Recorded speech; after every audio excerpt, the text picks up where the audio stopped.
Y aura-t-il des jouets à Noël au pied du sapin? Si la question se pose, c'est que d'importants problèmes de livraison semblent avoir un véritable impact. Vicky Bogart s'est penchée sur le sujet et répond ce soir à toutes vos questions. Alors Vicky, pourquoi y a-t-il un risque de pénurie de jouets à Noël? Car il y a un problème d'approvisionnement. Certains articles font d'ailleurs déjà défaut. Dans une grande enseigne spécialisée, il manque 20% des produits du catalogue de rentrée des classes, contre 5% habituellement. Vous le savez, plus des 2/3 de la production mondiale de jouets sont fabriqués en Asie. Or, des usines tournent encore au ralenti en raison de la crise sanitaire, notamment en Malaisie, en Thaïlande ou encore au Vietnam.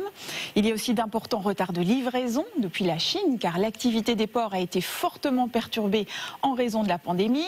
Les conteneurs bloqués s'accumulent. Résultat, les jouets arrivent avec 1 à 2 mois de retard. Le risque pour les distributeurs, c'est donc de se retrouver avec des livraisons après les fêtes. Et ça n'est pas vraiment possible. Alors, ces problèmes d'approvisionnement vont-ils se répercuter sur les prix, Vicky?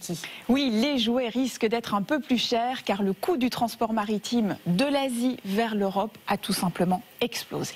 Le prix pour un conteneur de la Chine vers la France a été multiplié par 5 en un an. On vous a aussi régulièrement parlé dans ce journal de la pénurie de matières premières comme le bois, le plastique ou encore les composants électroniques dont les tarifs sont aussi en hausse.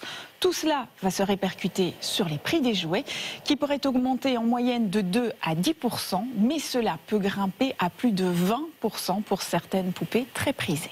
Allez, une question maintenant pour tous nos téléspectateurs qui s'inquiètent. Le Père Noël doit-il faire ses achats dès maintenant? Difficile de répondre à cette question car la situation évolue de jour en jour. D'habitude, le bon moment, c'est le mois de novembre car il y aurait le plus de choix au meilleur prix. Mais cette année, il faudra peut-être anticiper dès le mois d'octobre, car c'est en novembre qu'il risque d'y avoir le plus de ruptures en raison des livraisons tardives, avec normalement de nouvelles arrivées de jouets en toute dernière minute en décembre. Ou alors, l'autre solution, c'est de se tourner vers des jouets qui sont produits en France ou en Europe. Mais ça, c'est une bonne idée et c'est plus écologique en plus. Effectivement. Merci beaucoup, Vicky, pour toutes ces informations.